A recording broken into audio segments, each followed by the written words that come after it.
저는 평생 꽃을 좋아하며 살았습니다. 계절의 순리를 따라 정직하게 피어나고 조건 없이 자신의 가장 아름다운 모습을 내어주는 꽃처럼 살고 싶었죠. 그러다 제 인생에 나타난 화려한 꽃 같았던 그 남자와 결혼을 했습니다. 하지만 그 꽃의 뿌리에는 끔찍한 독이 숨겨져 있었고 그 독은 저를 좀먹고 있었던 것 같아요. 그걸 전 너무 늦게 알아차렸던 것 같고요. 머리부터 발끝까지 흠잡을 데 없이 다정하고 유능했던 그 사람의 가면 뒤에 어떤 추악한 진실이 숨겨져 있었는지, 그리고 그 모든 것을 알게 된 제가 그 대가로 무엇을 되돌려 주었는지 지금부터 제 이야기를 시작합니다. 저는 어렸을 때부터 꽃과 식물을 유난히 좋아했어요.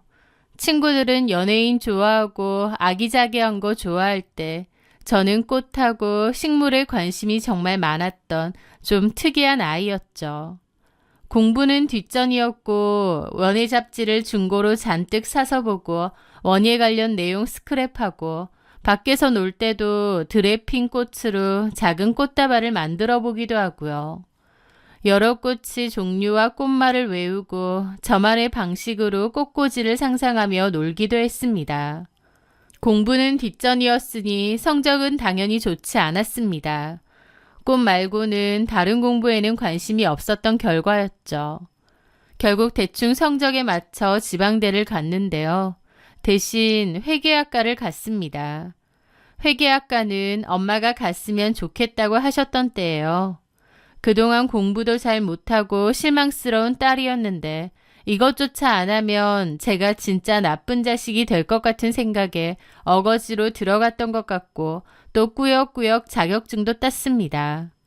그런데 결국 그 자격증 덕분에 꽤 좋은 회사에 취업하긴 했어요. 그때만큼 부모님이 행복해하신 걸 본 적이 없을 정도니 저도 좋았고 또 일단 먹고 살 길이 생겼으니 만족했습니다. 좀 일찍 취업을 했고 일은 나름 잘했던 것 같아요. 제가 너무너무 좋아했던 꽃이나 원예는 취미활동으로만 남겨두기로 했고요. 그렇게 그 회사에서 4년쯤 일했더니 일 잘한다는 얘기도 좀 듣고 남들보다 조금 빨리 승진도 할 수 있었습니다. 그러다가 회사가 다른 회사와 합병을 하게 되었습니다. 다른 회사 사람들이 들어와 섞이면서 오는 혼란이 꽤 컸고 한동안은 어수선했죠. 그런데 그 와중에 그 남자 최진우를 만났습니다. 사실 처음에는 그 남자에게 좋은 인상을 받지 못했습니다. 동갑인데다 제가 여자다 보니 당연히 자기보다 사회생활을 덜 했을 거고 능력도 별로 없을 거라는 선입견을 가지고 저를 대하는 게 보였거든요. 성격 자체가 남한테 가르치길 좋아하는 것 같았기에 썩 좋은 인상은 아니었는데 조금 같이 지내보니 또 나름대로 매력이 있는 성격이더라고요. 그리고 굳이 잘난 척을 하려고 해서가 아니라 나름 객관적으로도 꽤 잘난 사람이었구나 싶기도 한 겁니다. 학교도 유명한 명문대였고 심지어 그 학교를 수석으로 졸업했다고 하더라고요. 자격증도 많았고 들리는 소문에 의하면 집안도 꽤 괜찮다는 얘기가 있었고요. 또 자기 분야가 아닌데 법 같은 것도 아는 게 많고 책도 정말 많이 읽어서 모르는 분야가 없다고 했습니다. 저랑은 같은 부서에서 일을 한 것은 아니었지만 업무상 협의할 일이 종종 있다 보니 만나서 얘기를 나누곤 했는데요. 대화를 할수록 확실히 아는 게 많고 똑똑한 사람이구나 싶긴 하더라고요. 그렇긴 해도 별로 친하진 않았는데 회사 합병 후 반년 정도 있었을 때 전체 회식을 계기로 부쩍 친해지게 되었습니다. 어쩌다 보니 마주 앉게 되었고 이런저런 얘기를 나누게 되었는데 어쩌다 보니 꽃 얘기도 나왔습니다. 그런데 꽃에서도 아는 게 많더라고요. 요즘 파란색 장미가 인기던데 원래 자연에는 파란 장미 유전자가 없는 거 알아요? 과학자들이 인위적으로 유전자를 조작해서 만든 건데 꽃말도 원래는 불가능이었는데 지금은 기적으로 바뀌었대요. 꽃이라는 게 그 시대의 문화와 기술을 담아서 새로운 의미로 피어나는 게 아닌가 싶어요. 사람들이, 특히 남자들은 꽃에 돈 쓴다고 하면 사치라고 생각하는데 전 전혀 그렇게 생각 안 하거든요. 순간 왜 그랬는지 모르겠지만 눈물이 왈칵 쏟아졌고 그 남자에 대한 호감도 확 올라갔던 것 같아요. 지금 생각하면 겉만 번드르르하고 유치한 얘기지만 그때의 저는 그 남자에게 푹 빠졌던 것 같습니다. 그렇게 많은 대화를 나누며 친해졌고 그날을 계기로 연인 사이로 발전을 하게 되었습니다. 그렇게 5년을 연애한 후에 결혼을 했습니다. 그런데 그 와중에 저는 그 회사에 계속 있었지만 남친은 회사를 3번이나 옮겼습니다. 더 나은 커리어를 위해 옮기는 거라고 하고 어딜 가도 만족하지 않더라고요. 아마 자기 자신에 대한 프라이드가 정말 강한 사람이다 보니 마음에 드는 회사가 잘 없었나 보다 생각했어요. 그나마 한 회사에 입사한 지 4달 정도 됐을 때 결혼은 했습니다. 그런데 의아한 건 물론 짧게 다니긴 했지만 그래도 회사 생활을 계속했는데도 결혼식장에 전 직장 동료들은 물론 현 직장 동료들도 거의 안 온 거예요. 지인도 별로 없고요. 그래서 신랑 쪽은 한 6명 정도 있었고 그에 반해 저는 하객이 너무 많다고 제 하객이 신랑 쪽으로 가서 사진을 찍어야 했습니다. 별일 아닌데도 남편 딴에는 기분 상하고 자존심이 상했는지 나중에 결혼 사진 고를 때 앨범에서 그 사진을 빼자고까지 하더라고요. 나중에 보니 남편이 회사를 계속 옮기는 것도 인간관계가 엉망이라서 그런 이유가 컸습니다. 공교롭게 전 남편이 옮긴 회사 중 하나에 제 친구가 근무를 했는데요. 그 친구는 제 결혼식에 와서 제 남편을 보고 놀라더라고요. 저 남자랑 결혼하는 건지 몰랐다고요. 그러면서 나중에 하는 말이 회사에서 평판이 너무 안 좋았다고 허풍기도 심해서 허언증이라고 소문이 났다는 겁니다. 자기 자신에 대해서 부풀리기도 심하고 허풍도 심하고 말이 앞뒤가 안 맞아서 회사에서도 말이 많았대요.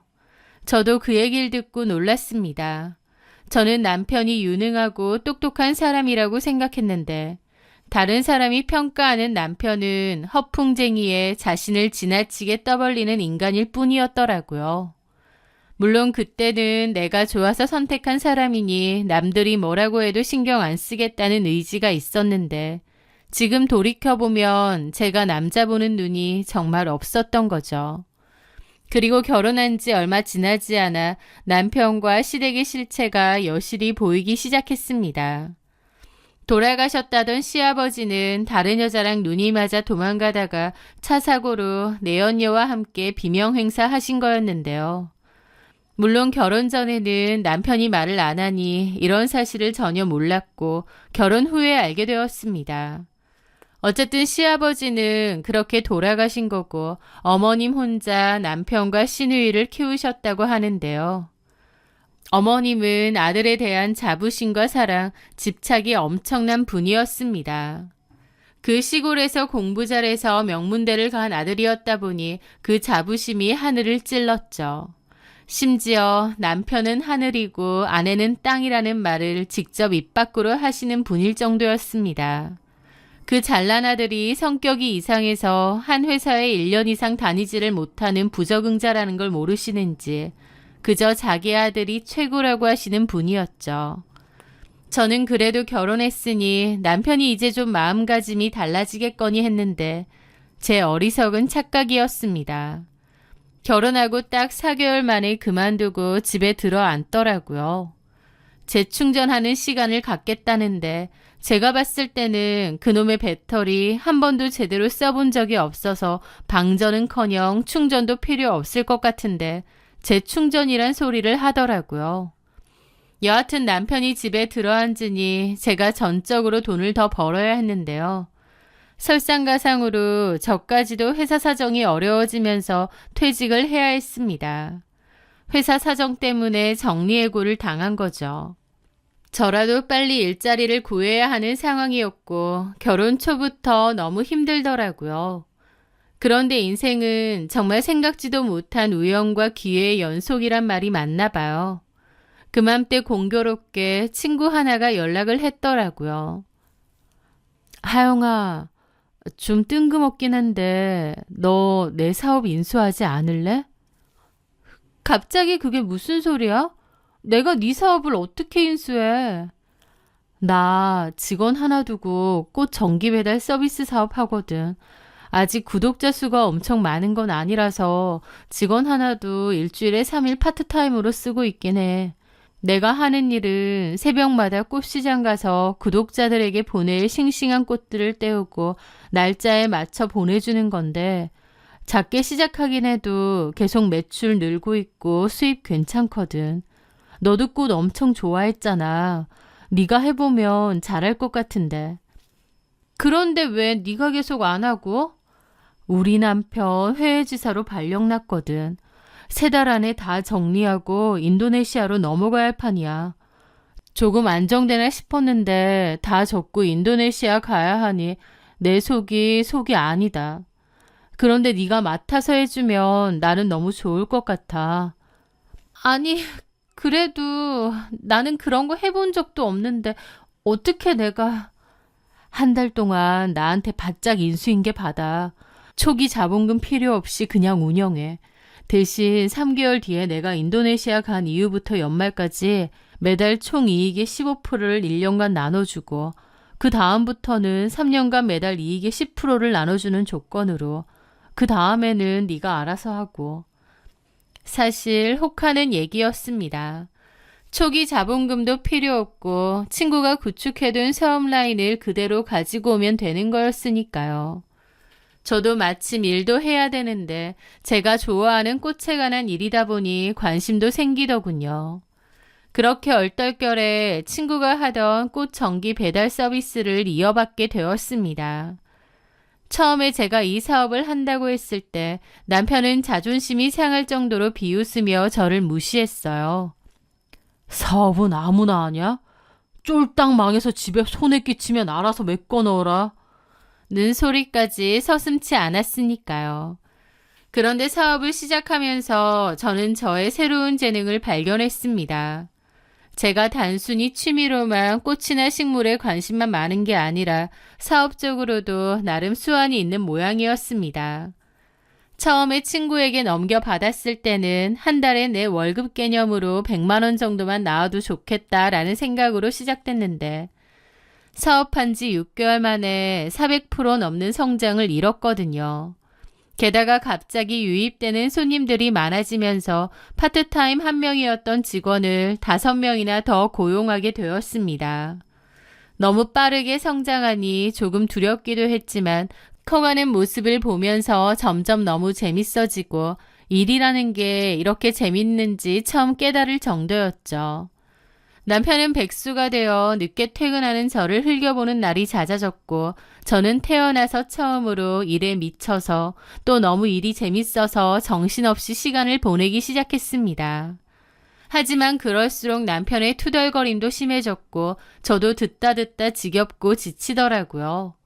그래서 남편에게 그러지 말고 우리 회사 나와서 일을 한번 해보는 게 어떻겠냐는 제안을 했어요. 집에서 자꾸 할 일 없이 있고 궁시렁대니 저희 회사라도 나오라 그거였죠. 그런데 남편은 제 말에 대뜸 마케팅 이사를 시켜달라는 거예요.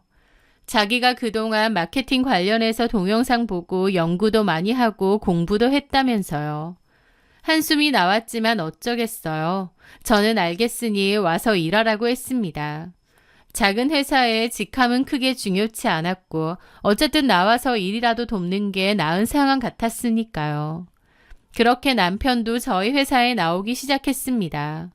그런데 안에서 새는 바가지 바깥에서도 샌다고 남편과 가까이에서 일을 하기 시작하니까 그제야 남편의 본 모습이 눈에 보이기 시작하더라고요.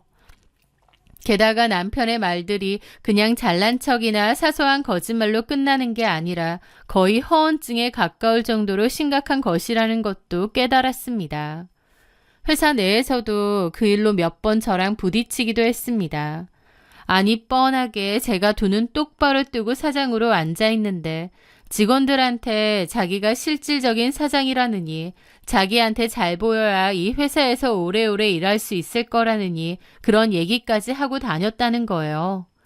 그 일로 많이 싸웠고 남편에게 경고도 했는데 제 말은 귓등으로도 안 듣는지 계속 그런 식으로 헛짓거리를 하고 다니더라고요. 그러다 아주 대대적인 사고가 터졌습니다.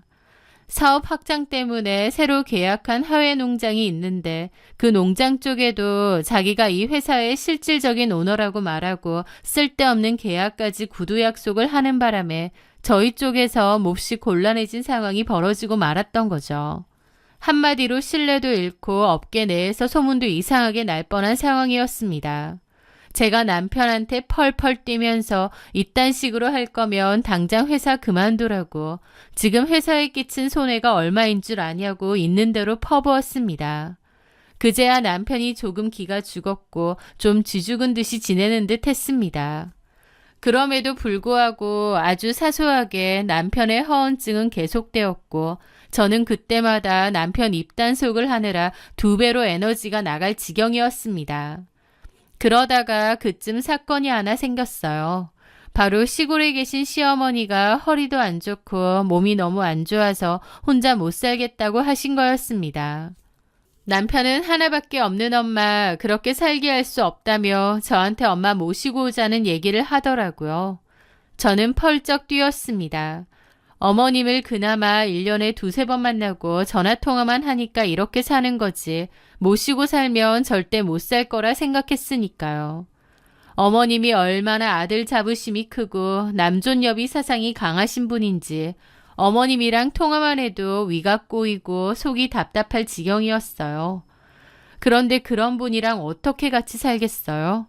하지만 어머님이 허리도 다쳤고 거동이 너무 불편한 상황이다 보니 어쩔 수 없이 당분간만 같이 살기로 했습니다. 다만 조건이 있었죠. 계속 모시고 살 순 없고 어머님을 좀 더 잘 케어할 수 있는 괜찮은 요양시설을 찾게 되면 바로 거기로 어머님을 보낸다는 거였습니다. 어차피 저도 일을 해야 되고 남편도 그렇다 보니 집에서 누가 어머님을 돌볼 수 있는 상황도 아니었고요. 그래서 괜찮은 요양시설로 어머님을 보내는 게 모두에게 다 편한 일인 것 같았거든요. 그렇게 시어머니는 당분간이라는 조건을 달고 저희 집으로 오시게 되었습니다. 그런데 시어머니가 오기로 결정한 그날 남편이 저한테 황당한 소리를 하는 거예요. 그 말인즉슨 제가 사장으로 있는 제 회사요. 그 회사 사장이 자기인 것처럼 말을 해달라는 거예요.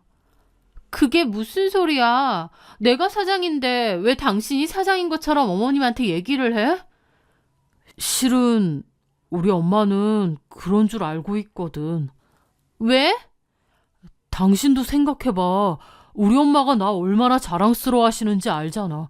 근데 내가 당신 밑에서 일한다는 거 얼마가 알면 너무 속상해 하실 것 같기도 하고, 솔직히 엄마가 건강도 안 좋은데 사시면 얼마나 사시겠어. 나 우리 엄마한테 자랑이자 꿈인 거 알잖아. 그래서 엄마한테 그냥 끝까지 좋은 아들이고 싶어서 그래.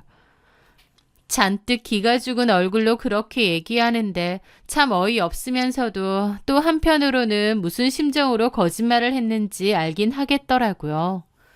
저희 시어머니 일찍 남편을 잃고 아들만 바라보고 사신 분이거든요. 저한테 전화할 때마다 네 남편한테 잘해야 한다고 귀에 못이 박히게 잔소리하시는 분인데 제가 남편의 상사라는 걸 알리면 뒤집어질 게 뻔했습니다. 저도 편치는 않은 상황일 테고요. 남편은 눈물까지 흘리며 간곡하게 부탁했기에 저도 그냥 알겠다고 했습니다. 그때 당시에는 그게 뭐가 그렇게 큰일일까 싶었거든요. 그냥 시어머니가 뭐라고 말하든 네네 하고 넘어가며 제가 남편 덕 보고 사는 것이냐 그렇게 말을 맞추기로 한 거죠. 그렇게 시어머니가 저희 집에 오신 날이었습니다. 그런데 첫날부터 저는 시어머니 때문에 있는 대로 속이 뒤집어지고 말았습니다. 시어머니가 집에 오시자마자 그러시는 거예요. 너는 참 팔자도 좋다. 남편 잘 만나서 등 따시고 배부르게 이렇게 좋은 집에 들어앉아서 사는구나. 너는 진짜 남편 복 많아서 좋겠다. 남편이 오히려 제 덕 보고 편하게 사는 건데 정반대로 말하시더라고요. 기가 탁 막혔지만 그냥 네 하고 웃으며 넘어갔습니다. 그런데 그날 이후 시어머니는 정말 말끝마다 너는 남편 잘 만나서 팔자 좋게 산다는 얘기를 계속 하시는 겁니다.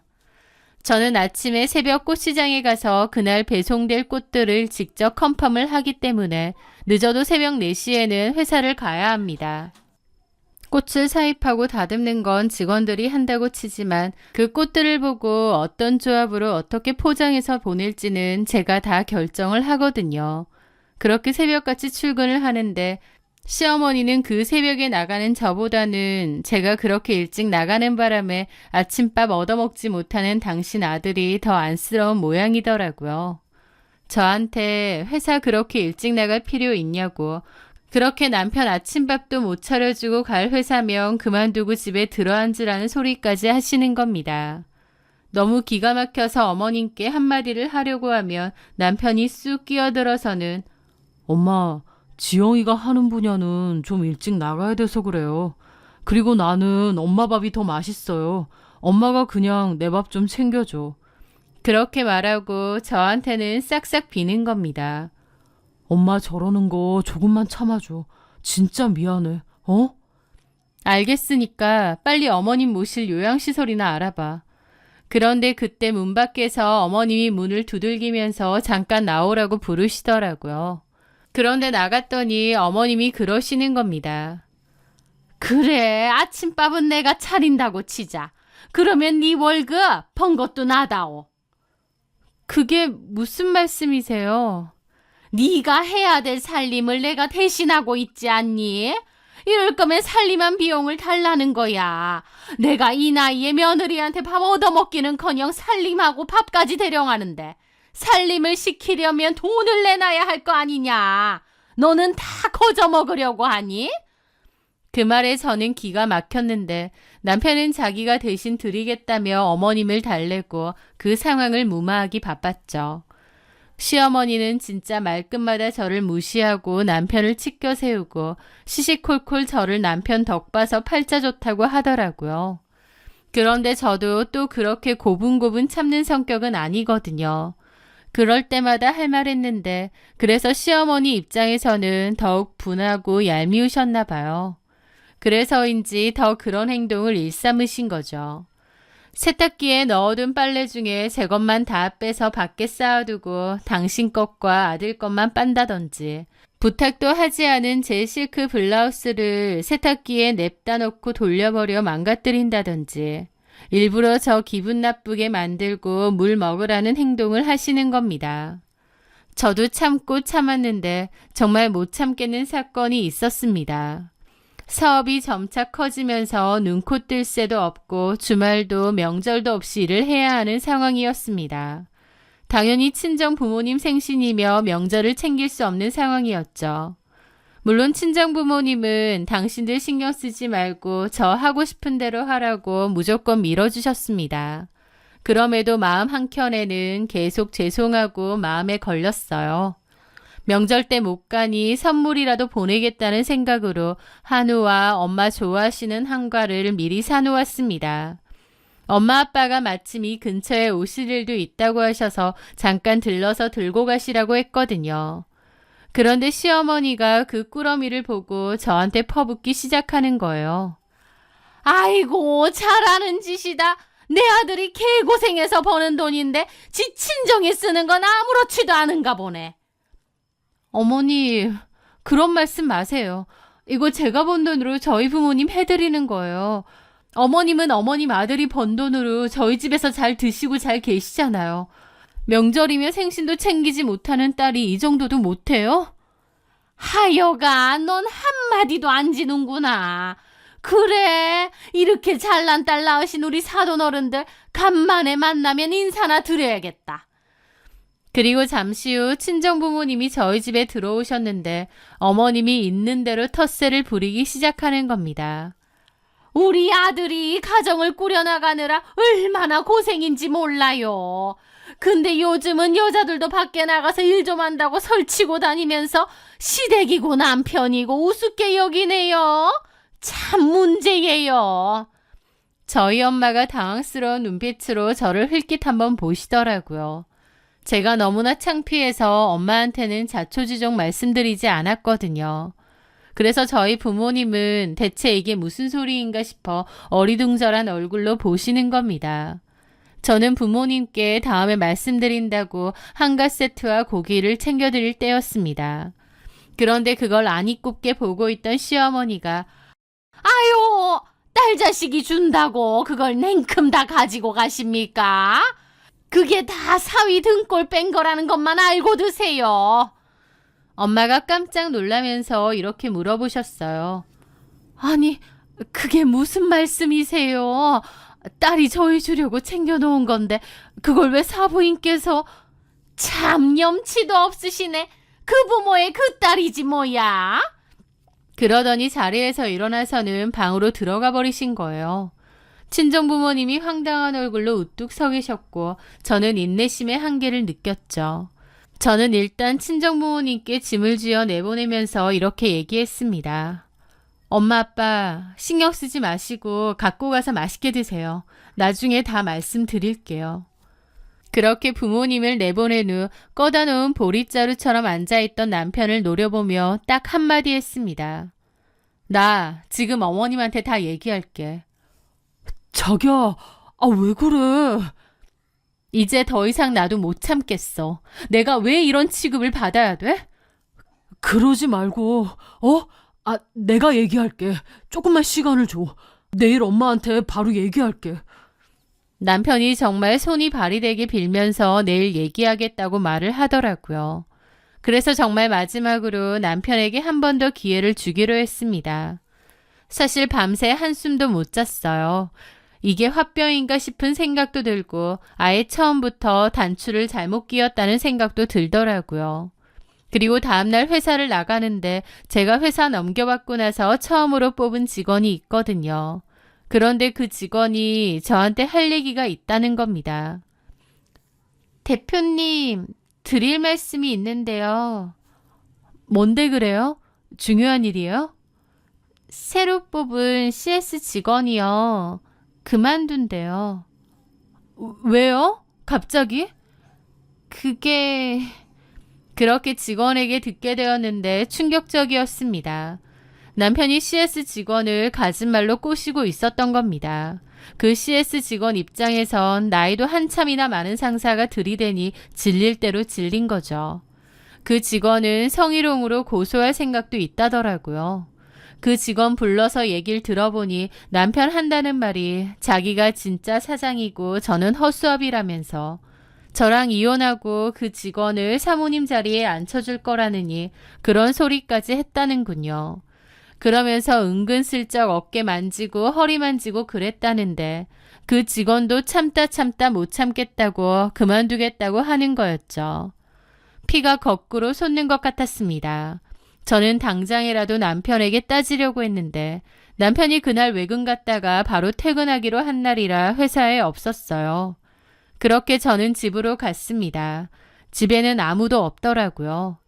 저는 참담한 심정으로 식탁 의자에 앉아 있었습니다. 도저히 못 참겠다. 이대로는 안 되겠다. 그 생각을 하면서요. 마침 시어머니가 집에 들어왔는데 오자마자 시비를 거는 겁니다. 너는 시어머니가 들어오는데 인사도 안 하니? 그렇게 배워 처먹었어? 하면서 시비를 걸더군요. 어머니, 저 건들지 마세요. 지금 폭발하기 직전이니까. 뭐가 어째? 이 싸가지가! 하면서 거실에 있던 각티슈를 저한테 집어 던진 겁니다. 맞지는 않았는데 너무 열받더라고요. 저는 벌떡 일어나 앞에 있던 컵을 바닥에 집어 던졌습니다. 와장창하며 개박살 소리가 났고 시어머니는 제가 미쳤냐며 소리를 질렀죠. 저는 방 안으로 들어가 사업자 등록증, 아파트 등기증 가지고 와 앞에 던졌습니다. 너 미쳤냐? 예, 미쳤습니다. 어머님 아들 같은 인간하고 살다 보니 속이 뒤집어지고 미치기 딱 좋네요.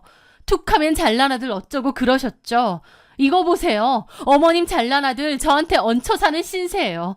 이 집도 제 거고 회사도 제 회사고요. 어머님 아들 쥐뿔 능력도 없어 저한테 빌부터 살고 있었던 거예요. 뭐라고? 제가 참고 참아줬는데 회사 신입 직원한테 사모님을 시켜주니 이혼을 하니 어쩌니 개수작까지 부렸더라고요. 외도까지 저지르려고 한 거죠. 저 더 이상은 못 참겠네요. 어머님 그 잘난 아들 반품할 테니까 도로 데리고 가세요. 말도 안 돼. 여기가 왜 네 집이야? 여긴 내 아들 집이야. 어머님 아들 회사 하나를 1년도 못 다녔어요. 툭하면 그만두고. 그 와중에 허언증까지 있다고 안 좋은 소문 다 났습니다. 쥐뿔도 뭣도 없는 인간, 내가 결혼했으니 참고 살자 생각하면서 제 회사에서 일도 시키고 데리고 살았는데 더 이상은 못 참겠네요. 나가세요. 어머님 아들도 이 집에 더 이상 못 들어오게 할 겁니다. 저는 눈이 돌아 시어머니를 무작정 밖으로 내보내버렸습니다. 그때 저는 정말 미칠 것 같았거든요. 집 밖에서 시어머니가 고래고래 소리를 질렀지만 그러거나 말거나 음악을 크게 틀고 바닥에 깨진 컵도 청소를 했습니다. 그리고 박스를 있는 대로 꺼내 남편 물건을 쓸어 담았습니다. 1시간쯤 지났을까 남편에게 전화가 왔어요. 자기 엄마 내쫓았다고 저한테 폭언을 퍼붓길래 CS 직원이 너 성희롱 고소한다더라. 아주 회사에서 별 더러운 짓 다 하고 다녔더라. 그만 이혼하자는 말과 함께 차단해 버렸습니다. 곧이어 집 밖에서 비는 소리와 함께 문을 두들기는 소리가 들렸지만 저는 조금도 망설이지 않고 바로 경찰에 신고해 버렸습니다. 부부 사이라고 해도 폭언과 함께 문을 부술 듯이 두드리는 것은 명백한 가정폭력이자 소란행위라고 하더라고요. 그리고 다음날 바로 변호사를 통해 이혼소송을 진행했습니다. 그 와중에 그 CS 직원은 남편을 성희롱으로 고소한 모양이고 그러는 과정에서 저랑 이혼할 거라느니 참고 사는 거라느니 너랑 결혼해서 사모님 시켜준다느니 하는 진술도 다 나왔죠. 게다가 남편은 경제적인 활동도 제대로 하지 않았고 막무가내로 시어머니까지 모시고 살게 만든 것 등 이혼 기책 사유가 명백했기에 소송은 일사천리로 진행되었습니다. 소송장을 받은 남편은 완전히 이성을 잃고 제 회사까지 찾아와 난동을 부렸습니다. 하지만 직원들과 1층 건물 경비 아저씨께 매몰차게 끌려 나가다시피 쫓겨났죠. 시어머니도 몇 번 찾아왔었는데 남편보다는 좀 더 격렬하게 나오시더라고요. 저더러 자기 아들 인생 망친 악독한 년이라는 소리하고 난동을 피우는 겁니다. 그러면서 소금까지 뿌리길래 업무 방해와 명예훼손으로 가차없이 경찰에 신고를 했습니다. 결국 자기 엄마가 경찰에 잡혀가 영락없이 처벌받을 것 같으니 그제야 남편에게서 다시는 나타나지 않을 테니 경찰에 선처만 좀 구해달라는 비굴한 문자가 오더라고요. 사람 목숨보다 자기 체면이 중요했던 그가 엄마가 전과자가 될지도 모른다는 사실에는 무너진 모양이었습니다. 저는 그가 베풀어달라는 마지막 인정을 베풀어주기로 했습니다. 그 마지막 인정으로 그들과의 그 모든 악연을 완전히 끊어내고 싶었거든요. 그 모든 소송이 끝나고 얼마 지나지 않아 그들의 소식을 듣게 되었습니다. 세상에서 제일 잘난 줄 알았던 아들이 사실은 아내에게 빌부터 살던 허언증 환자에 바람 피우려다 실패하고 쫓겨난 처지라는 걸 알게 된 전시모는 충격과 분노에 결국 자기 화를 못 이겨 풍으로 쓰러졌다고 하더라고요. 몸 한쪽을 제대로 쓰지 못하는 처지가 돼서도 병상에 누워 아들 탓, 며느리 탓을 하며 성질을 부리는 통에 병원에서는 아무도 가까이 하지 않는 왕따 환자가 되었다는 얘기가 풍문에 흘려들어왔습니다. 남편은 다른 회사에 취업했다는데 그 성격에 오래 가겠나요? 6개월도 안 돼서 그만두고 아르바이트를 전전한다고 하고요. 어쨌든 저는 제 인생을 좀먹던 두 사람을 완벽하게 떨궈냈습니다. 제 지난 결혼 생활은 비록 끔찍했지만 그 끝에서 저는 소중한 교훈을 얻었습니다. 진정한 행복은 남에게 기대는 것이 아니라 스스로의 두 발로 단단히 서 있을 때 비로소 시작된다는 것을요.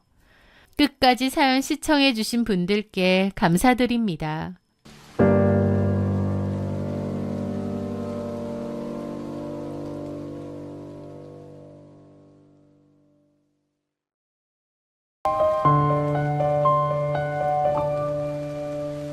안녕하세요. 저는 어린 딸을 키우며 개인 프리랜서로 일하고 있는 30대 후반의 여자입니다. 짧다면 짧은 결혼 생활을 끝내고 지금은 부모님과 함께 뉴질랜드에서 지내고 있습니다. 이곳의 푸른 초원 위에서 아이와 함께 평화로운 나날을 보내고 있자면 과거의 그 속 시끄러운 일들이 다 전생처럼 느껴지기도 하네요. 이런 평화를 얻기 위해 저는 제 인생의 가장 큰 폭풍을 온몸으로 맞아야 했습니다. 원래 저는 성격이 해맑고 낙천적이라는 이야기를 많이 들었습니다. 살면서 크게 부딪히거나 상처받을 일이 잘 없었기 때문이죠. 대학교 졸업하고 항공사 승무원으로 일을 했고 퇴사 후에는 모바일 쇼호스트 일을 했었습니다. 승무원 일을 할 때도 방송을 할 때도 저의 긍정적인 에너지가 좋다는 칭찬을 많이 들었어요. 세상은 저에게 따뜻하고 밝은 곳이라고 생각했고 사람 만나는 것도 좋아했죠. 하지만 결혼 생활을 하면서 세상 사람들이 다 나 같지는 않구나. 세상에는 내가 이해할 수 없는 별의별 사람들이 다 존재하는구나. 정말 못돼 처먹은 인간도 많구나. 아주 뼈저리게 깨닫게 되었습니다. 저희 부모님은 정년퇴직을 하시면서 뉴질랜드로 이민을 가셨어요. 거기에 큰오빠가 사는데 부모님도 그리로 아예 이민을 결정하신 거죠. 그러면서 원래 저랑 같이 살던 2층짜리 단독주택은 저에게 증여를 해주고 가셨습니다. 부모님이 안 계신 집에서 저는 혼자 살았죠. 2층 주택이라 관리하기가 좀 힘들긴 했지만 그래도 가족의 추억이 담긴 소중한 곳이었기에 제 딴에는 부지런히 관리하며 살았던 것 같아요. 그러다가 그 남자를 만났습니다. 전 남편이요. 전 남편은 당시 고급 자전거 커스텀샵을 운영하는 사업을 운영했습니다. 아는 지인으로부터 소개를 받았어요. 그 남자는 제가 그때 출연했던 모바일 쇼호스트 방송들이 있는데 그것도 찾아봤다고 했습니다. TV에 나오는 건 아니다 보니 일부러 찾아봐야 하는 건데도 저를 소개받는다고 해서 일부러 찾아봤다고 했죠. 지우 씨를 보면 보기만 해도 저까지 덩달아 밝아지는 기분이더라고요.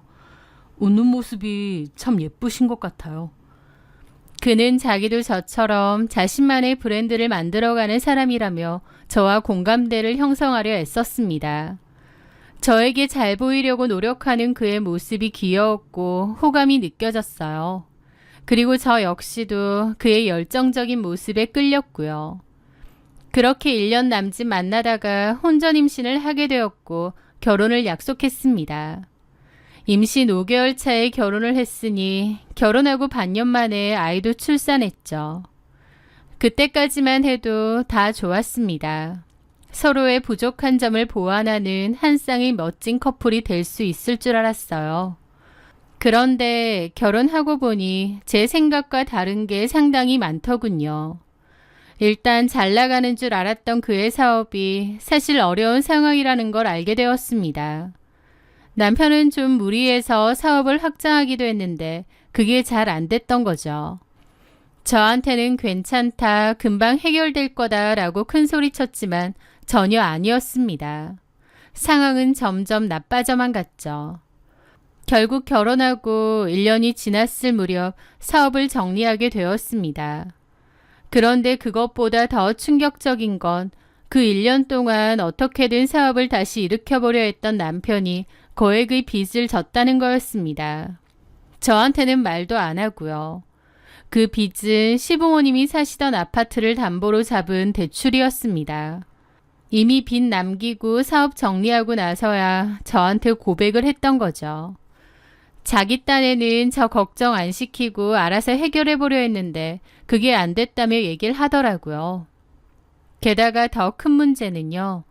남편이 그 빚을 감당하지 못했고 결국 시부모님과 신우들이 살던 시댁집이 경매로 넘어가게 되었다는 거였습니다. 남편은 너무 힘들어했고 자기 식구들을 다 내쫓게 만들었다면서 발을 동동 굴렸죠. 그때의 저에게는 별다른 방법이 없었습니다. 우리 부모님이랑 동생들 다 당장 길거리에 나앉게 생겼어. 다 나 때문이야. 내가 죽일 놈이야. 여보, 일단 진정해. 방법이 있을 거야. 지우야, 내가 정말 자기한테 미안한데 우리 식구들 이 집에서 잠깐만 같이 좀 지내면 안 될까? 내가 무슨 짓을 해서든 어떻게든 최대한 집 새로 구해서 부모님하고 동생들 나갈 수 있게 할게. 당장 오갈 데가 없어져서 그래. 어? 남편은 저에게 눈물로 호소하며 자기 식구들은 어쩌냐고 하는데 난감하더라고요. 솔직히 싫죠. 편하지도 않은 시댁 식구들이랑 한 집에서 같이 산다니요. 저도 그때 육아와 일을 병행하느라 정신이 없었는데 시부모님까지 같이 산다고 생각하니 너무 불편하고 부담스러웠습니다. 그런데 제 표정을 읽었는지 남편은 제 약한 부분을 정확히 파고들었습니다. 그리고 이건 우리를 위해서도 나쁘지 않은 선택이야. 자기 일 더 하고 싶어 하잖아. 일 욕심도 많고. 우리 부모님 오시면 당신도 더 이상 애 봐줄 사람 걱정 안 하고 마음 편하게 일에만 집중할 수 있을 거 아니야. 그것뿐인가? 엄마가 집안일도 다 해주실 거고. 나더군요. 사실 아이를 육아하고 있긴 하지만 그 바람에 일을 못하고 있어서 답답한 것도 있었습니다. 모바일 쇼호스트로 전향을 했기에 최대한 열심히 일하고 싶었는데 아이가 있기 때문에 쉽지 않았거든요. 남편의 설득도 그렇고 또 상황 자체가 제가 거절하기가 힘든 상황이었습니다. 결국 저는 등 떠밀리듯 그 제안을 받아들이게 되었죠. 흔쾌히 좋은 기분은 아니었지만 그래도 괜찮을 거라 생각했습니다. 어쨌든 시부모님이 일하는 저 대신 아이를 돌봐주신다고 했으니 그 부분만이라도 좋게 생각하자 싶었죠. 그렇게 시댁 식구들이 저희 집으로 오게 되었는데요. 무릎이 안 좋은 시부모님을 위해 1층을 내드렸고 신우들도 1층에 있는 방을 썼습니다. 저와 남편, 아이는 2층을 쓰게 되었고요. 그때는 미처 몰랐습니다. 제 집을 통째로 기생충들에게 내어줄 뻔한 끔찍한 결정이었다는 사실을 말이죠. 막상 같이 살아보니 제 생각보다 불편하고 짜증나는 일이 너무나 많았습니다. 제가 일만 할 수 있게 해준다면서 집안일이고 육아고 다 해주신다더니 웬걸요. 집안일은 온전히 제 차지였습니다. 그리고 오히려 식구들이 늘어나니 해야 할 일만 산더미처럼 더 불어난 거죠. 어머님은 아이를 봐주신다는 명목하에 하루 종일 거실 소파에 누워 TV만 보셨어요. TV를 늘 틀어놓고 애는 설렁설렁 봐주신 거죠. 게다가 신우들도 손 하나 까딱 안 했습니다. 어쨌든 오빠네 집에서 살게 되는 건데 눈치 보거나 이런 게 전혀 없더라고요. 저는 모바일 쇼호스트로 일하다 보니 스튜디오로 출근을 할 때도 있고 집에서 라이브 방송을 진행할 때도 있거든요.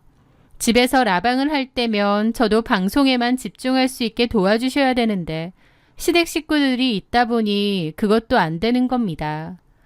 제가 집에서 라이브 방송을 진행하고 있는데 시어머니께서 아무렇지 않게 카메라 뒤로 불쑥 들어오셔서는 예, 오늘 저녁은 뭐 할 거니? 라고 물으신 적도 있어요.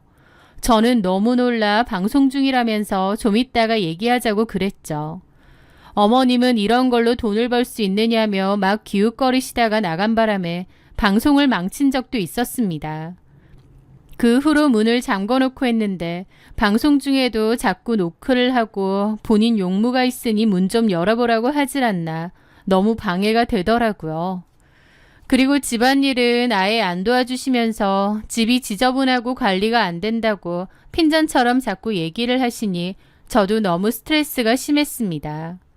결국 저는 돈을 따로 주고 일주일에 2번씩 오는 도우미를 써야만 했습니다.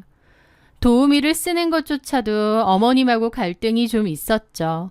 집에 여자가 몇인데 돈을 주고 집안일 해주는 사람을 부르는 거냐며 저보고 돈 많냐고 하시는 거예요. 어처구니가 없었죠. 어머님 말 맞다나 집에 여자든 남자든 사람이 몇인데 왜 아무도 집안일은 안 하고 나 몰라라 하는지요.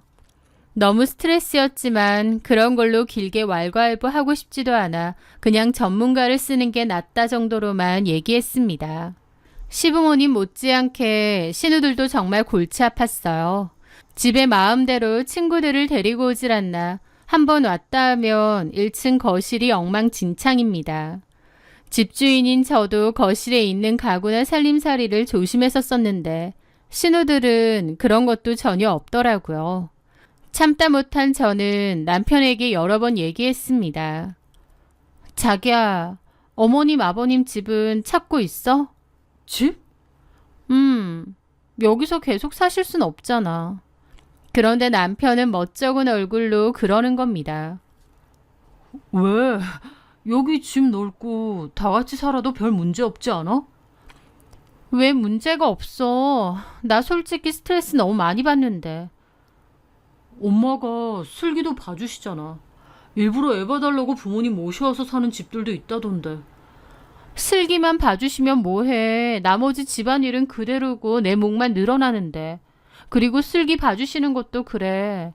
어머님하고 육아 스타일도 안 맞아서 사사건건 부딪히는 것도 너무 많아. 어쨌든 내가 엄마니까 이렇게 해주십사 하는 게 있는데 어머님은 그럴 때마다 그럼 네가 하라고 짜증내시면서 슬기 확 맡기고 나가버리실 때도 많잖아. 아, 그거는 자기가 잘못했지. 엄마가 봐주기로 했으면 엄마한테 전적으로 맡겨야 되는 거 아니야? 내가 다른 거 얘기하는 것도 아니고 안전에 관한 거 얘기하는데도 그러신다니까. 애 떨어질지도 모르는데 소파 끄트머리에다가 앉혀놓질 않나. 저번에는 기는 거 연습하라고 애를 엎어놓고 자지러지게 울 때까지 친구분들하고 통화를 하시질 않나. 솔직히 애를 신경 써서 봐주시는 것도 아니야. 아, 엄마도 어떻게 하루 종일 슬기만 보고 있어. 하루 종일 봐달라는 게 아니라 하여튼 차라리 어린이집에 맡기거나 사람 쓰는 게 더 나을 것 같아. 집을 구하고 있긴 한 거야? 그런데 제 물음에 남편은 민기적거리더라고요. 아, 자기도 알지만 나도 다시 사업 일으켜보려고 요즘 백방으로 뛰어다니잖아. 나도 정신 없거든. 내가 천천히 한번 알아볼게. 저번에도 그렇게 말했잖아. 도대체 언제 알아볼 건데. 자기야, 너무 닥달하지 마. 아, 솔직히 내 보기엔 자기가 너무 예민해. 우리 가족들 다 자기한테 피해 안 주고 살려고 하는 것 같은데. 뭐라고? 어이가 없더라고요. 저는 너무 스트레스 받고 있고 그게 한두 개가 아닌데 남편은 자기 가족들이 배려를 많이 해주고 조심하고 편하게 해주지 않느냐 생각하는 겁니다. 본인은 본인 가족들이니 당연히 편하겠죠. 남편에게 물어도 알아볼 생각이 있긴 한 건지 민기적 거리기만 하고 저의 스트레스도 갈수록 쌓여갔습니다. 그러던 어느 날 뉴질랜드에 계신 저희 부모님이 손녀를 보기 위해 한국에 오셨습니다. 저는 시댁 식구들과 같이 산다는 이야기를 부모님께 미리 말씀드렸습니다. 그리고 시댁 식구들에게도 저희 부모님이 오신다고 했죠. 그런데 웬걸 저희 부모님이 오시니까 시부모님도 신우들도 너무 불편해하는 겁니다. 엄밀히 저희 부모님 집인데도 오히려 저희 부모님이 눈치를 봐야 하는 이상한 상황이 된 거죠. 저희 부모님은 일주일가량 집에 머물기로 하셨는데요. 저희 부모님이 계신 걸 온몸으로 좀 유치할 정도로 불편해하는 겁니다. 식사 시간이 되어도 방에서 나오지 않거나 지나가며 마주쳐도 인사를 하는 둥 마는 둥 마치 저희 부모님을 원치 않는 불청객이라도 대하는 듯한 태도였습니다. 저희 부모님도 좀 황당해 보이셨고요. 저는 저희 부모님께 너무 죄송했습니다. 부모님이 저 편하게 살라고 증여해주고 가신 집이었기에 시댁 식구들 같이 산다고 했을 때 걱정을 많이 하셨거든요. 그런데 제가 괜찮다고 사정이 여의치 않아서 잠깐만 지내시다 갈 거라고 말씀드렸었어요. 그러면서 시부모님도 다 많이 도와주시고 배려도 많이 해주시고 신우들도 다 착하다고 말씀드렸었죠. 부모님 걱정하실까봐 제 딴에는 좋게 얘기했던 거고 저희 부모님도 그러느냐며 한시름 놓는다고 하셨는데 막상 직접 와서 지내보니 그게 아니라는 걸 다 아신 거죠. 저희 엄마는 저보고 같이 사는 거 괜찮으냐 계속 걱정하셨고 저는 괜찮다고 장서방이 집 알아본다고 했으니 알아보고 금방 나가실 거라고 말씀드렸습니다. 그런데 며칠 뒤 거실에 모여 있었습니다. 그런데 어머님이 그러시는 거예요. 근데 사돈 어른들은 언제 돌아가신대니? 일주일에서 보름 정도 있다 가실 생각으로 오셨어요. 보름씩이나? 세상에, 우리 민지랑 민정이도 너무 부담스러워 하는데. 민지랑 민정이는 신우들 이름입니다. 저는 좀 어이가 없어서 그랬죠. 아가씨들이 불편해한다고요? 안 그렇겠니? 다 큰 여자애들인데 집에 잘 모르는 어른들이 둘이나 더 있고 집에 있기 당연히 불편하지. 라는데 어처구니가 없는 겁니다. 그 순간 이 집이 저희 부모님 집이나 제 집이 아니라 시부모님 집인 줄 착각할 뻔했어요. 그래서 어이가 없는데 어머님이 또 그러시는 겁니다. 아무리 딸네 집이라고 해도 너무 오래 계시는 거 아닌가? 아무리 집이 2층 집이라고 해도 같이 지내기엔 좀 비좁기도 하고 사돈 어르신들도 불편하시지 않나? 그러는 겁니다. 기가 막힌 상황이죠. 객식구로서 얹혀있는 건 자기들이면서 집주인인 저희 부모님을 불편해하고 눈치를 주는 그야말로 주객이 전도된 상황이었으니까요. 저는 너무 황당해서 한 소리 하려는데 마침 주방에 있던 엄마가 그 얘기를 들으셨는지 나오셨습니다. 웬만해선 화를 내지 않으시는 저희 엄마지만 기분이 상하셨는지 어머님을 보며 웃으며 말씀하시더군요. 사부인께서는 저희가 있어서 좀 불편하신가 봐요. 어머, 거기 계셨어요?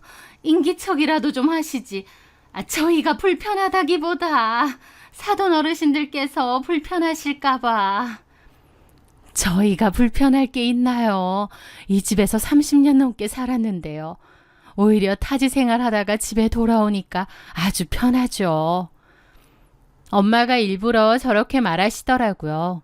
누가 집주인인지 확실히 하시려는 것 같았습니다. 그 말에 어머님 표정이 확 굳더라고요. 사부인이야말로 이 집에서 지내시는데 불편함은 없으시죠? 예, 다행이네요. 불편한 게 없으시다니. 지내시는 동안만큼은 편하게 지내세요. 어차피 장서방이 집 알아본다고 했으니 곧 나가실 거 아니에요. 지내시는 동안 저희 딸이 공연히 눈치 주는 일은 없게 제가 잘 얘기해 놓겠습니다. 저희 엄마의 뼈 있는 농담에 어머님은 표정이 완전 굳어서는 대답도 하는 둥 마는 둥 굳어 있으시더군요. 그 모습이 어찌나 통쾌하면서도 한편으론 서글픈 겁니다. 저희 부모님도 저렇게 말씀하시는 성격 아닌데 오죽하시면 저렇게 말하실까 싶고 괜히 이런 상황을 제가 만든 것 같아서 부모님께 죄송하고 그랬죠. 시부모님은 저희 부모님 얘기 이후로 표정 내내 안 좋아서 방 밖으로도 안 나오고 그러시더라고요. 저는 참다 못해 남편에게도 통보를 했습니다. 시부모님 지내실 집 알아보라고요. 그랬더니 남편이 사실 구할 돈이 없다느니 그제서야 헛소리를 하더라고요. 그때 부모님 집 구해드릴 돈 정도는 있다고 하지 않았느냐 하니까 급해서 한 말인데 사실은 없다고 배째라는 식인 거예요. 남편의 그런 태도에 저도 정이 막 떨어지더라고요. 이런 대책 없는 인간이었나 싶기도 하고요. 그리고 저희 부모님이 다시 뉴질랜드로 돌아가시고 얼마 안 됐을 때였습니다. 저녁을 먹는데 어머님이 언짢은 얼굴로 제게 그러시는 거예요. 근데 내가 생각을 해봤는데 이 집 명의 말이다. 그거 아직도 네 명의로 되어 있니? 네? 그게 무슨 말씀이세요? 저희 부모님이 저한테 증여하신 제 집인데 당연히 제 명의죠. 아니, 그렇게 하면 안 되지. 결혼했고 이렇게 한 집안에 가장이 있는데 집 명의는 남편 쪽으로 되어 있는 게 기본 아니니? 명의 바꿔야지. 라고 하시는 겁니다. 그 순간 기가 턱 막히더라고요. 자기 집처럼 하는 것도 모자라 아예 이제 남편 명의로 바꾸라니요. 아예 이 집을 대놓고 뺏으려는 게 보여서 어이가 없었죠. 저는 이런 말도 안 되는 소리에 남편도 합의한 건가 싶어서 쳐다봤는데 남편은 모르는 척 밥만 먹고 있더라고요. 아버님까지 한술 더 뜨셨습니다. 네 어머니 말이 맞다. 집이 와이프 이름으로 되어 있으면 가장 위신이 서겠어? 저는 이 사람들이 단체로 어떻게 됐나 싶었습니다. 그래서 수저를 내려놓고 분명히 말씀을 드렸죠. 아버님, 어머님, 이 집은 저희 부모님이 저한테 주신 제 집입니다. 명의를 바꿀 이유가 전혀 없습니다. 그런 말씀 하지 마세요. 저는 그렇게 단호하게 말했더니 식탁에 둘러앉은 그 집 식구들이 저 하나를 놔두고 큰 소리를 내며 몰아세우는 겁니다. 호의가 계속되면 권리인 줄 안다더니 시댁 식구들이 딱 그 짝이었습니다. 저도 화가 나 자리에서 일어났죠. 못 들으셨어요? 그렇게는 못하겠습니다. 그렇게 해야 할 이유도 없고요. 너 이게 뭐 하는 태도야? 시부모 알기를 개똥으로 하네? 남편은 제 팔을 잡더니 올라오라고 하더라고요. 그렇게 방으로 올라가 남편과 크게 다퉜습니다. 내려가서 부모님께 사과드려. 내가 왜 사과를 해? 당신도 이 집 명의를 당신한테 해줘야 한다고 생각해? 엄마가 솔직히 저런 말 왜 하시겠어. 네가 돈 좀 번다고 우리 가족 무시하니까 엄마가 저러시는 거 아니야. 무슨 말도 안 되는 소리야. 내 핑계 작작대. 지금 너나 너네 가족들 내 집 뺏으려고 하는 거 누가 모를 줄 알아? 뭐라고? 나 진짜 못 해먹겠다. 더 이상은 못 참아. 너랑 결혼했다는 이유로 참았는데 이제 참을 이유가 없네. 집구해서 나간다고 하더니 나갈 생각도 애초에 없었지. 이대로 눌러앉을 생각이었지. 나한테 집 뺏을 생각이었지. 야, 누굴 거지로 알아. 와, 진짜. 제 말에 남편은 할 말이 없는지 얼굴만 빨개져서 씩씩대더군요. 저는 그 싸움으로 이 결혼은 돌이킬 수 없다고 판단했습니다. 남편에게 정도 다 떨어지고요. 똑똑히 들어. 이 집 우리 부모님이 나한테 주신 내 집이야. 나 참을 만큼 참았고 더 이상은 안 참아. 당신이랑 당신 가족들 이 집에서 나가. 뭐? 너 이렇게 나온다 이거지? 뭐 갈라서자 이거야? 나 지금 그럴 작정이야. 이번 달 말까지 다 정리해서 나가. 그날까지 안 나가면 바로 이혼 소송 진행할 거야. 그리고 당신 식구들 전부 퇴거 불응 소송까지 걸어서 끌려나가게 만들 거야. 제 단호한 태도에 남편은 그제야 당황한 얼굴이더라고요. 여태까진 제가 좋게 좋게 넘어가 줬더니 사람을 아주 우습게 봤나 보더라고요. 그날 이후 저희 집은 그야말로 냉전 상태였습니다. 시댁 식구들과 저는 서로를 투명인간 취급했고 저는 더 이상 그들에게 제 아이를 맡기지 않고 근처 어린이집에 보내기 시작했습니다. 제 집에서 저는 완벽한 이방인이 된 거지만 불편하지 않았습니다. 그리고 정말 약속된 날짜가 오면 쫓아내 버릴 생각이었어요. 이혼 생각도 하고요. 그렇게 약속한 날짜가 다가오던 어느 날 저녁이었습니다. 어머님께서 제 방으로 찾아오셨습니다. 정과는 달리 아주 온화한 표정이었죠. 아가, 그동안 우리가 너무 심했다. 지금 상현이가 집 알아보고 있으니 구해지는 대로 나가마. 그동안 미안했다. 갑작스럽게 사과를 하시더라고요. 그런데 그 순간만큼은 진심으로 미안해 하시는 듯 했습니다. 근데 아무리 그래도 우리가 한 가족인데 이렇게 틀어져서야 되겠니? 우리가 나갈 때 나가더라도 화해는 하고 나가는 게 맞지 않나 싶다. 괜히 우리 때문에 너랑 상현이 사이 틀어지는 것도 원치 않고 내일 시간 괜찮으면 저녁 같이 하자. 저는 그 갑작스러운 태도 변화가 의심스러웠지만 그래도 어른이 먼저 사과하시는데 매몰차게 거절할 수는 없었습니다. 어쩌면 정말 마지막이라도 좋게 마무리하고 싶으신 걸까 하는 생각도 들었고요. 저는 결국 그 제안을 받아들였습니다. 그렇게 저는 다음날 일을 하고 돌아왔고 시부모님은 식사 준비를 한상 해놓으셨어요. 아이는 방에서 일찍 자고 있다고 하고요. 제가 옷만 좀 갈아입고 오겠다 하니 어머님이 배고플 텐데 손 씻고 와서 밥부터 먹고 가라고 하시더라고요. 국 다 식는다고요. 그렇게 저는 앉았고 시아버님께서 와인을 따르셨습니다. 아가, 그동안 우리가 눈치 없이 이 집에서 너무 오래 지냈구나. 미안하다. 이 술 한 잔 받으면서 지난 허물일랑 잊어주면 안 되겠니? 그러면서 저한테 와인잔을 건네주셨어요. 저는 그래도 어른들이 저렇게까지 말씀하시니 마음이 조금은 누그러지는 기분이었습니다. 그런데 바로 그 순간이었습니다. 제가 와인잔을 받으려던 찰나 제 옷깃에 달려있던 리본이 찝히면서 실수로 와인잔을 손으로 쳐버리게 되었습니다. 쨍그랑 하는 소리와 함께 와인잔은 바닥으로 떨어져 산산조각이 났고 붉은 와인이 확 쏟아졌죠. 어머, 죄송해요. 제가 실수를. 저는 몹시 당황했는데 제 옷에도 와인이 좀 튀었더라고요. 죄송해요. 잠시만요. 저는 화장실로 일단 갔습니다. 이미 붉게 물들어버려 소용이 없었습니다. 심하게 물든 건 아니지만 그래도 어차피 집이니까 2층 제 방으로 올라가 옷을 갈아입고 나오기로 했습니다. 그렇게 조용히 나와서 계단을 올라가려다가 무심코 1층 주방 쪽을 내려다 보았을 때였습니다. 주방에서 어머님이 무언가 급하게 하고 있는 모습이 보이는 거예요. 등을 보이고 서 계셔서 처음에는 뭘 하시는지 몰랐는데 자세히 보니 시어머니는 찬장에서 새 와인잔과 약포지 하나를 꺼내 들고는 와인잔에 툭툭 털어 넣는 겁니다. 그걸 보는 순간 온몸에 피가 얼어붙는 것 같았죠. 어머님은 제가 나온지 모르시는지 화장실 쪽을 살짝 보더니 행주로 와인잔 안쪽 벽에 묻은 가루자국까지 꼼꼼하게 닦아내고 있었습니다. 저도 모르게 입을 틀어막았습니다. 저건 틀림없는 약이었습니다. 뭔지는 몰라도 저 몰래 약을 먹이려는 거였죠. 저는 일단 소리 없이 2층 제 방으로 달려가 문을 닫았습니다. 손이 덜덜 떨려 옷을 갈아입을 수도 없었습니다. 저 사람들이 나한테 뭘 먹이려고 하는 거지? 소름이 쫙 돋으면서 여기서 벗어나야 한다는 생각은 드는데 공포심에 머리가 정지된 것처럼 아무 생각도 나지 않았습니다.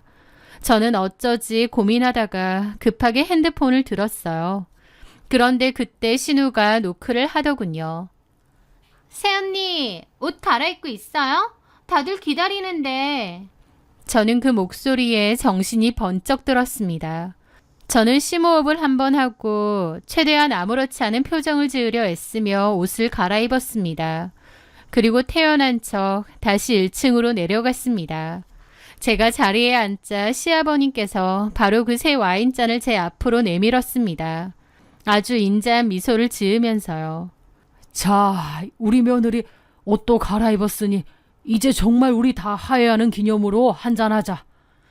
저는 제 앞에 놓인 그 와인잔을 가만히 내려다보았습니다. 붉은 와인 속에 저를 해치려는 그들의 시커먼 속내가 비치는 것 같았습니다. 저는 와인을 마시는 척하면서 사실은 입술에 잔을 슬쩍 대기만 하고 마시지는 않았습니다. 그 짧은 순간에도 맞은편에 앉은 어머님이 제가 술을 마시는지 안 마시는지 유심히 살피고 있다는 것이 느껴졌죠. 제가 잔을 내려놓자 아니나 다를까 어머님이 물었습니다. 왜 안 마시니, 아가?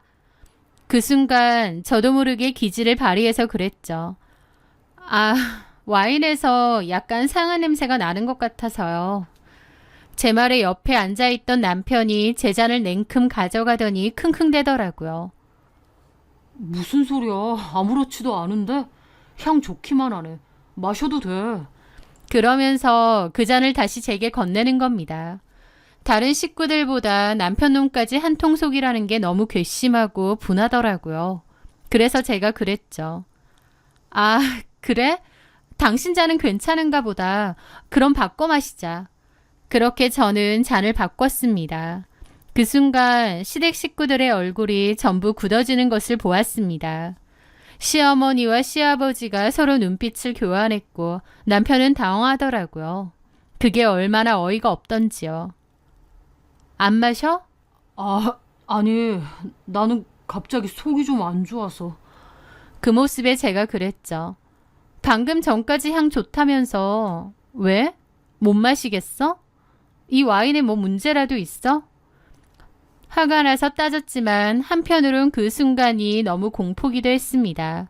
그곳에는 제 편이 단 한 명도 없었으니까요. 저는 끝장을 보자 싶어 자리에서 일어나 주방으로 향했습니다. 목이 마르네요. 물 좀 마시고 올게요. 주방으로 걸어가는 척하면서 저는 몰래 주머니 속에서 휴대폰을 꺼내 112를 눌렀습니다. 통화 버튼을 누른 뒤 주머니 깊숙이 넣어두었어요. 그리고 시어머니가 꺼냈던 그 찬장에서 약을 꺼냈죠. 어머님, 이거 뭐예요? 이 약 제 잔에 탔죠? 제가 다 봤어요. 이 약 도대체 뭐예요? 제 말에 시어머니는 당황하며 변명하기 시작했습니다. 약이라니. 그건 그냥 감기약이야, 감기약. 감기약이요? 웃기지 마세요. 술이랑 감기약을 같이 먹는 사람이 어디 있어요? 그리고 어머님, 연세가 몇인데 가루 감기약을 드세요? 저는 더 이상 참지 않고 소리쳤습니다. 도대체 이 약이 뭐냐고요? 왜 저한테 몰래 먹이려고 한 거예요? 쟤 뭔 소리야니? 미쳤나 보다. 그래요. 제가 직접 알아볼게요, 그럼. 저는 그 약봉지를 들고 현관으로 향했습니다. 그런데 그 순간 시댁 식구들이 다급하게 저를 막아서면서 뒤로 확 밀치는 겁니다. 그리고 신우가 제 손에 약을 뺏었고 어머님이 제게 달려드는 거예요. 저는 그 바람에 바닥으로 쓰러졌는데 그 순간 소리를 지르며 제 머리채를 잡고 바닥에 내리찍는 겁니다. 이 싸가지 없는 년! 시부모 무서운 줄 모르고 네가 그렇게 잘났어? 네 집이라고 유세 떨어 이 망할려나? 아픈 것보다 너무 무서웠습니다. 머리를 바닥에 찧고 시어머니의 악독한 소나기에 머리채가 잡힌 채 흔들리는 동안 제 눈은 단 한 사람을 향해 있었습니다. 바로 제 남편이었죠. 하지만 남편은 시어머니를 말리지도 않고 이 모든 광경을 보고만 있는데 그 순간 깨달았습니다. 저를 때리는 시어머니보다 그냥 지켜만 보고 있는 저 인간이 더 끔찍한 악마라는 것을요. 그때였습니다. 띵동 띵동 요란한 초인종 소리와 함께 현관문을 부술듯이 두드리는 소리가 들렸습니다. 경찰입니다. 문 여세요. 가정폭력 신고받고 출동했습니다. 그 소리에 시어머니의 움직임이 멈칫했습니다. 시댁 식구들 모두가 얼어붙었죠. 경찰이 강제로 열기 전에 빨리 열라고 재촉했고 겁에 질린 신우 하나가 떨리는 손으로 현관문을 열었습니다. 그리고 경찰들이 집 안으로 들이닥쳤죠. 사실 저는 아까 2층 제 방에서 옷을 갈아입으며 그 공포 속에서도 이미 112에 문자를 보내두었습니다. 시댁 식구들이 저를 해치려 합니다. 제 술에 약을 탔습니다. 지금 당장 출동해 주세요. 증거를 위해 112에 다시 전화해 현장 상황을 큰 소리로 알리겠습니다. 라고요. 제가 주방에서 소리치며 그들과 다투는 동안 제 주머니 속 휴대폰은 112와 연결되어 이 모든 상황을 생중계하고 있었던 겁니다. 경찰은 바닥에 널브러져 있는 저와 시모를 떼어놓았습니다. 폭행 현행범으로 체포합니다. 내가 뭘 어쨌다고! 저는 경찰의 부축을 받으며 일어나 비틀거리며 휴지통을 가리켰습니다. 저기에 약봉지 있어요. 저한테 몰래 먹이려던 거. 신우가 제 손에서 뺏은 약봉지를 버렸거든요. 경찰은 즉시 휴지통을 뒤져 약봉지를 증거물로 수집했고 시댁 식구들은 모두 경찰서로 연행되었습니다. 저는 경찰의 도움을 받아 병원 응급실로 가게 되었고 그곳에서 진단서를 끊었습니다. 다행히 심하게 다친 건 아니었지만 온몸이 떨리고 그 순간의 공포가 떠나지 않아 한참을 진정해야만 했습니다. 그리고 며칠 뒤 저는 담당 형사에게서 전화를 받았습니다. 그 약의 정체에 대한 검사 결과가 나왔다는 것이었죠. 강지우 씨, 와인에서 나온 성분 검사 결과가 나왔습니다. 뭔가요? 수면제 성분이 검출되었습니다. 수면제라고 하는데 등골이 오싹하더라고요. 저를 깊은 잠에 빠뜨려 무슨 짓을 하려고 했을까 소름이 끼쳤죠. 경찰서에서 형사들이 따지자 시모는 본인이 불면증이 심해서 수면제를 먹으려던 건데 제가 오해를 한 것이라며 생난리를 쳤다더군요. 시모가 평소에도 수면제를 잘 복용했고 저한테 억지로 약을 먹이려고 했다는 명백한 증거가 없어 더 따지고 들 수는 없었지만 폭행죄는 현장에서 체포되었기에 빼도 박도 못하는 상황이었습니다. 시댁 식구들은 제게 합의를 요구했지만 저는 단호하게 말했습니다. 선처는 없습니다. 법대로 처벌해 주세요. 결국 시어머니는 폭행죄로 처벌을 받게 되었고 저는 곧바로 이혼 소송 및 폭행죄를 근거로 위자료 청구 소송을 걸었습니다. 그 뒤로 지긋지긋한 싸움이 시작되었습니다. 특히 아이의 양육권을 두고 남편과 오랫동안 싸웠죠. 저를 물고 늘어졌습니다.